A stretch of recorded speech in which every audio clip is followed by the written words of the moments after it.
Halo guys, berjumpa lagi dengan Kikoto. Kali ini saya akan mengajak teman-teman untuk bahas satu topik yang mungkin sebagian besar teman-teman juga lagi nyari.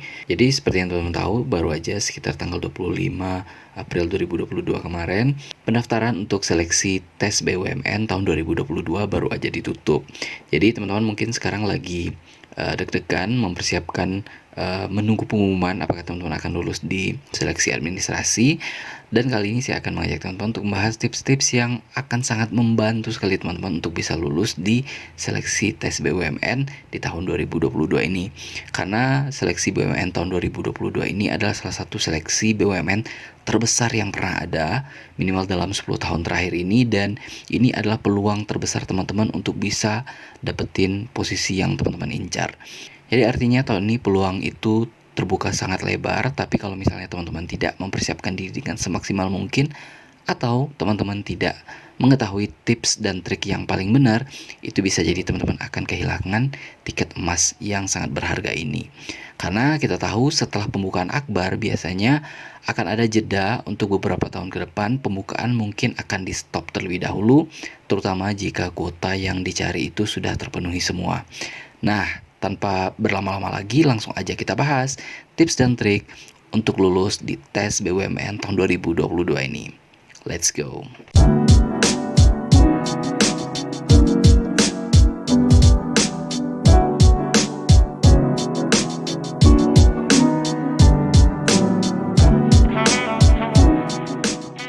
Nah, hal pertama yang harus teman-teman perhatikan yaitu yang pertama, pelajari hal-hal yang diujikan dalam tes tertulis. Jadi nanti tahapan setelah dilakukan seleksi administrasi ini, teman-teman akan diberikan pengumuman siapa aja yang lulus di seleksi administrasi, dan teman-teman harus mengikuti suatu tes tertulis. Nah, tes tertulisnya banyak banget, mulai dari tes kompetensi dasar, tes core value, tes kompetensi bidang, wawancara, dan lain sebagainya. Nah, sebelum teman-teman mengikuti tes tertulis ini, ada baiknya teman-teman mempelajari dulu hal-hal yang sekiranya berkaitan dengan tes tulis tersebut. Ada beberapa macam tes tulis dalam tahapan seleksi kerja BUMN ini. Yang pertama ada GAT atau General Aptitude Test. Jadi tes ini bertujuan untuk menguji kemampuan serta bakat dari pelamar kerja. Nah, tes ini juga dilakukan untuk mengukur IQ peserta tes. Jadi teman-teman harus memastikan agar fokus sekali untuk dapat mengerjakan secara optimal. Nah, untuk bisa mengerjakan secara optimal tentu teman-teman harus mempersiapkan diri dengan cara mempelajari materi-materi yang akan diujikan. Yang kedua ada tes akademik. Nah, tes ini tujuannya untuk menguji kompetensi peserta terhadap bidang studi yang dikuasainya. Jadi artinya teman-teman akan ditanyakan sekali tentang hal yang berkaitan dengan lowongan yang teman-teman incar. Jadi misalnya teman-teman ingin melamar untuk posisi akuntan.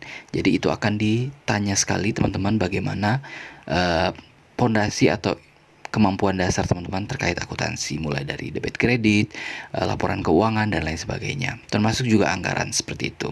Nah, kalau teman-teman ternyata melamar pada posisi yang di luar dari bidang studi yang teman-teman tempuh, ada baiknya teman-teman mempelajari hal-hal yang berkaitan dengan pekerjaan yang Anda lamar. Jadi sebenarnya di rekrutmen BUMN 2022 ini, kemungkinan untuk daftar di luar bidang studi waktu kuliah itu juga terbuka lebar ya.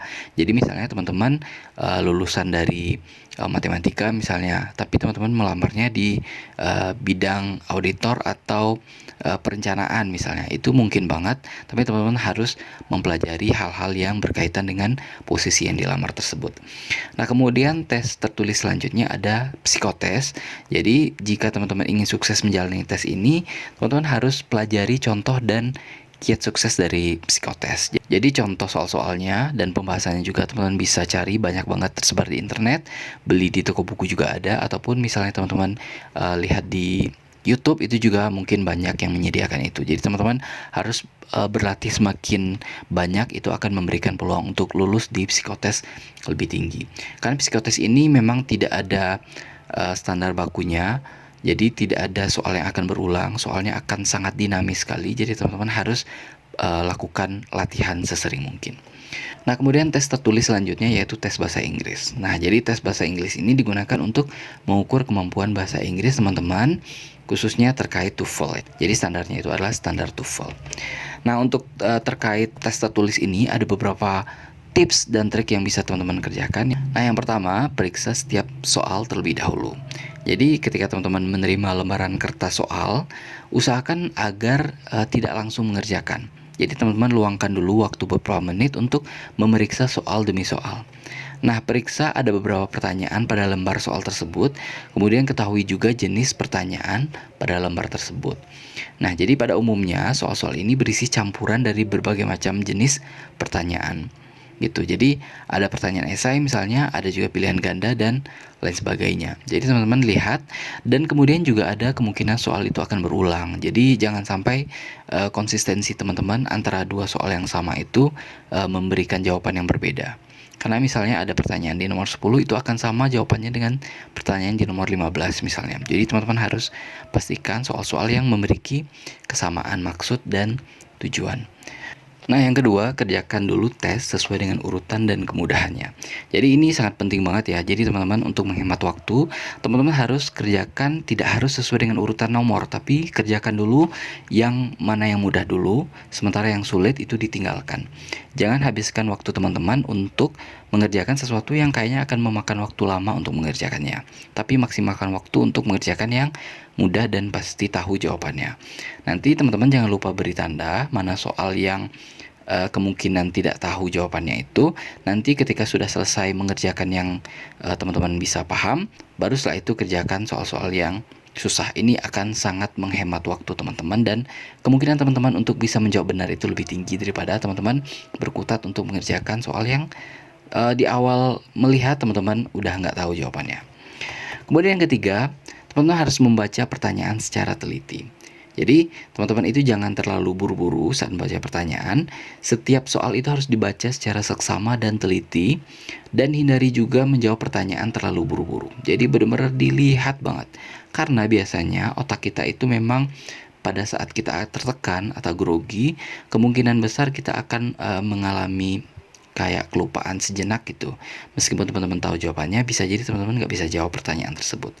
Tapi dengan cara teman-teman membaca soal perlahan, itu akan membuat pemahaman bisa teman-teman lakukan secara perlahan dan bisa menjawab pertanyaan yang diberikan tersebut dengan lebih tepat. Nah, kemudian teman-teman juga harus pastikan jangan sampai ada melewatkan satupun informasi penting dari soal.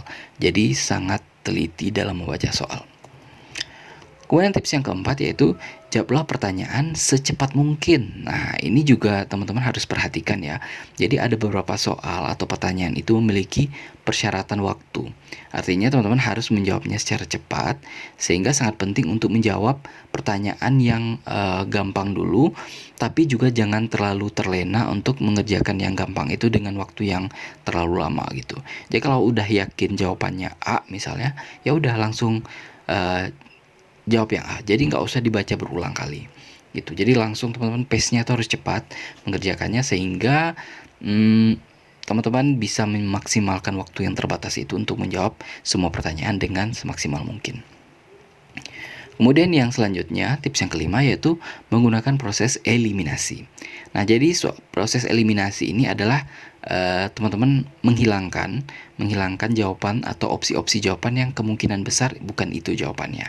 Nah, proses eliminasi ini sebenarnya sangat memudahkan teman-teman dalam menemukan jawaban yang benar gitu. Jadi caranya proses eliminasi ini adalah tentukan dulu opsi jawaban yang paling tidak relevan dengan pertanyaan. Itu harus dikeluarkan. Kemudian teman-teman juga harus keluarkan opsi-opsi yang sebenarnya tidak nyambung atau tidak memiliki korelasi erat dengan jawaban-jawaban yang lain.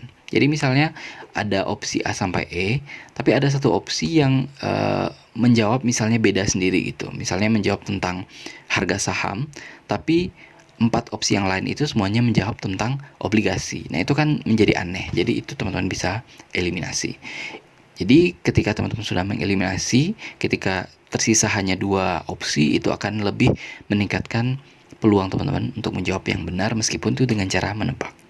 Nah, itu kira-kira tips agar teman-teman bisa sukses di tes tertulis ya. Nah, sekarang selanjutnya untuk tes wawancara. Jadi tes setelah teman-teman mengerjakan tes tertulis, jadi tes tertulis seperti yang saya bilang tadi ada mulai dari TKD, TKB, tes core value, tes bahasa Inggris dan lain sebagainya itu. Kemudian teman-teman akan dihadapkan dengan tes wawancara. Jadi kalau misalnya udah lulus tes tertulis, nanti akan mengikuti tes wawancara di tahap berikutnya. Jadi tahapan di tes wawancara ini, teman-teman dituntut untuk bisa meyakinkan pihak pewawancara bahwa teman-teman itu layak untuk dipilih sebagai calon karyawan. Nah, biasanya BUMN itu memiliki tahap wawancara itu sekitar 2 atau 3 tahapan gitu. Jadi nggak cuma satu. Jadi mungkin tahapan tes wawancara yang pertama itu level HRD dulu. Kemudian level yang kedua itu biasanya dengan user, dan yang level ketiga yang paling berat itu biasanya dengan direksi atau senior manager gitu. Jadi kalau misalnya yang user ini adalah calon atasan langsung teman-teman sesuai dengan formasi yang dipilih, tapi yang level ketiga ini adalah senior manager atau level tertinggi dari perusahaan atau CEO-nya kayak gitu. CEO, COO, CFO kayak gitu itu. Nah, teman-teman harus bisa meyakinkan orang-orang ini bahwa teman-teman punya kemampuan yang sesuai dengan yang diharapkan untuk bisa menempuh posisi tersebut. Beberapa BUMN terkadang juga memiliki tes wawancara yang berbeda dibandingkan yang lain. Gitu. Jadi ada yang melakukan tes wawancaranya melalui presentasi individu dan dilanjutkan dengan presentasi di depan direksi. Kayak gitu. Jadi tidak hanya wawancara tatap muka, tapi juga dengan cara memaparkan suatu hal. Kayak gitu. Jadi teman-teman akan dibuat seolah-olah sedang menjadi seorang karyawan, karena kita pada saat menjadi karyawan itu pasti diminta untuk melakukan presentasi kan. Pada saat kalian melakukan sebuah project misalnya, melaporkan hasil ataupun progres itu pasti dengan melakukan presentasi. Nah, selain itu ada juga tes wawancara ini dengan bentuknya FGD atau Forum Group Discussion. Jadi FGD itu biasanya menempatkan teman-teman dengan beberapa peserta sekaligus di satu ruangan. Jadi misalnya ada 5 peserta sekaligus atau 10 peserta seperti itu, dan itu teman-teman akan dilemparkan satu buah topik oleh moderator. Nanti teman-teman harus menjawab itu secara berebutan, tapi secara terstruktur tentunya. Nanti akan dilihat bagaimana teman-teman kemampuannya secara menyampaikan ide, kemudian bagaimana teman-teman bisa meyakinkan orang lain, dan juga bagaimana teman-teman menghargai pendapat orang lain. Nah, itu sangat penting sekali pada saat metode wawancara dalam bentuk forum group discussion. Dan biasanya BUMN ini tidak memberikan bocoran ya, apakah mereka pakai metode FGD atau menggunakan metode presentasi ataupun tatap muka. Jadi teman-teman harus mempersiapkan diri dengan berbagai opsi ini. Jadi harus dicoba berbagai opsi sehingga pada saat dihadapkan dengan salah satu jenis wawancara ataupun lebih dari salah satu wawancara, teman-teman bisa melewatinya dengan cara yang lebih mudah. Nah, dalam melakukan wawancara ini dibutuhkan persiapan mental yang baik juga. Jadi teman-teman tidak hanya mempersiapkan materi sehingga teman-teman bisa casisius, tapi juga mental yang harus siap gitu. Jadi mental yang harus siap ini bisa dilakukan dengan meditasi misalnya, ataupun yoga, ataupun dengan melakukan healing atau perjalanan singkat gitu, yang tujuannya untuk bisa merilekskan pikiran teman-teman sehingga pada saat teman-teman melakukan tes wawancara itu bisa lebih lancar. Jadi tidak ada kesan terbata-bata, apalagi kalau misalnya teman-teman dihadapkan dengan wawancara dalam bahasa Inggris. Itu akan lebih challenging lagi. Jadi groginya bisa double-double. Grogi menghadapi orang yang diwawancarai, grogi menghadapi teman-teman kita kalau misalnya dalam sesi FGD, kemudian grogi juga dengan materinya yang ditanyakan. Biasanya materinya juga materi-materi yang unik dan spesifik, dan juga grogi karena bahasa Inggrisnya itu. Nah, setelah proses wawancara ada tes berikutnya, yaitu tes medical check up. Nah, ini juga teman-teman juga harus hati-hati sekali karena banyak sekali orang yang gagal pada saat medical check up. Jadi tidak melulu orang-orang yang sudah lulus di tes wawancara dan tes tertulis itu pasti lulus di medical check up. Nah, jadi alasan yang paling umum kenapa orang yang sudah lulus di tes wawancara dan tes tertulis tapi ternyata dia gagal di medical check up itu adalah yang pertama, dia memiliki riwayat penyakit yang benar-benar tidak cocok dengan karakter pekerjaannya. Jadi sebagai contoh, kalau misalnya kalian akan ditempatkan di daerah-daerah tambang misalnya, atau di daerah yang memang butuh kekuatan fisik yang bagus, tapi ternyata kalian memiliki riwayat penyakit yang tidak memungkinkan kalian untuk bekerja di lapangan seperti itu, maka kalian pasti akan gagal. Nah, kemudian alasan yang berikutnya adalah kemungkinan teman-teman tidak lulus tes yang spesifik, misalnya tes buta warna misalnya. Kalau misalnya teman-teman ditempatkan di bidang yang mengharuskan teman-teman bisa membedakan seluruh warna secara optimal 100%, ternyata teman-teman mengalami gagal dalam tes buta warna ini, apakah itu buta warna parsial atau buta warna total, itu otomatis teman-teman pasti akan tidak lulus juga tes kesehatan ini. So, pastikan sendiri teman-teman harus dalam kondisi prima pada saat akan melakukan medical check up. Solusinya yang pertama adalah teman-teman harus beristirahat yang cukup sebelum melakukan medical check up ini. Kemudian usahakan sebelum medical check up itu teman-teman berpuasa ya. Dan sebelum berpuasa tersebut teman-teman harus minum susu yang dalam jumlah yang banyak. Kalau bisa susu murni. Nah, susu murni ini istilahnya bukan mengelabui ya, tapi itu membuat kondisi tubuh kalian menjadi jauh lebih baik atau kembali ke kondisi normalnya, sehingga penyakit-penyakit yang mungkin saja terdeteksi itu bisa jadi akan bisa tersamarkan dalam tanda kutip ya. Ya, ini akan membantu sekali teman-teman untuk bisa lolos di tes medical check up ini. Kemudian yang berikutnya juga teman-teman harus pastikan bahwa teman-teman memakan makanan yang bergizi minimal 3 hari sebelum medical check up. Jadi jangan sampai teman-teman dalam 3 hari sebelum medical check up makan makanannya yang banyak yang junk food, kemudian makanan yang instan-instan, itu bakal nggak bagus banget untuk hasil dari medical check up teman-teman. Terutama kalau misalnya teman-teman ada tes urin, itu juga harus diperhatikan. Kemudian juga obat-obatan, usahakan 3 hari sebelum tes jangan konsumsi obat-obatan apapun, apakah itu vitamin, suplemen ataupun obat-obatan apapun, karena itu akan terdeteksi, karena ada beberapa obat-obatan itu terdeteksinya sebagai salah satu bentuk narkoba, meskipun itu sebenarnya jenis obat-obatan juga. Jadi mungkin prosesnya akan jadi lama dan mungkin udah keburu nggak lulus dulu gitu, kalau misalnya teman-teman ketahuan mengkonsumsi obat-obatan tertentu. Nah, kemudian yang tips selanjutnya, ini juga tips yang penting banget dan banyak sekali orang yang gagal meskipun mereka sudah melewati 3 tes sebelumnya, yaitu on the job training. Nah, on the job training ini istilahnya teman-teman dalam masa probation atau masa percobaan dulu. Jadi meskipun dikatakan bahwa on the job training ini adalah fase sebelum teman-teman terjun sebagai karyawan tetap, tapi banyak sekali perusahaan yang akan melihat potensi teman-teman itu pada saat on the job training ini. Potensi teman-teman akan sukses di kemudian hari itu pasti akan tercermin di masa on the job training ini. Karena biasanya di on the job training ini teman-teman akan diberikan KPI, yang mana teman-teman wajib sekali untuk memenuhi KPI ini. Contoh yang paling gampang itu adalah kalau teman-teman melamar sebagai MT marketing misalnya di suatu bank BUMN. Nah, teman-teman pasti akan diberikan target, misalnya harus bisa menyalurkan kredit sebanyak 500 juta misalnya dalam waktu 3 bulan masa on the job training. Kalau misalnya teman-teman ternyata tidak mencapai 500 juta tersebut, maka bisa jadi teman-teman akan dievaluasi apakah akan melakukan perpanjangan on the job training, atau bisa jadi teman-teman akan langsung di-cut sehingga nggak bisa dilanjutkan untuk menjadi karyawan. Nah, itu kan sayang banget ya, langsung gugur gitu di on the job training. Nah, biasanya on the job training ini masanya itu mulai dari 3 bulan sampai 1 tahun tergantung perusahaannya. Kemudian kalau misalnya teman-teman bukan di bidang marketing, itu juga mungkin banget.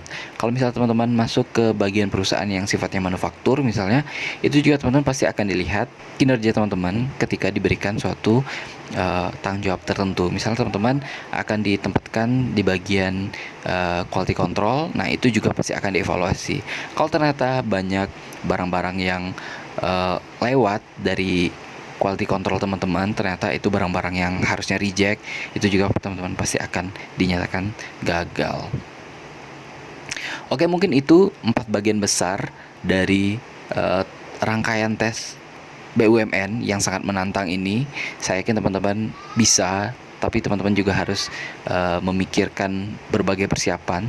Dan teman-teman harus ingat dan catat benar-benar apa yang saya katakan tadi, karena saya juga pernah berada di posisi teman-teman sebelum saya berkecimpung di dunia PNS. Tapi saya yakin kalau teman-teman bisa menjalankan semua saran-saran saya tersebut, mudah-mudahan bisa lulus dengan nilai terbaik dan bisa menjadi calon-calon pemimpin masa depan di perusahaan yang teman-teman pilih. Oke, mungkin sekian dulu dari saya. Saya ucapkan selamat ujian, selamat mempersiapkan diri. Semoga teman-teman bisa lulus di tempat yang teman-teman inginkan dan sukses ke depannya. See you next time, have a nice day, dan bye-bye.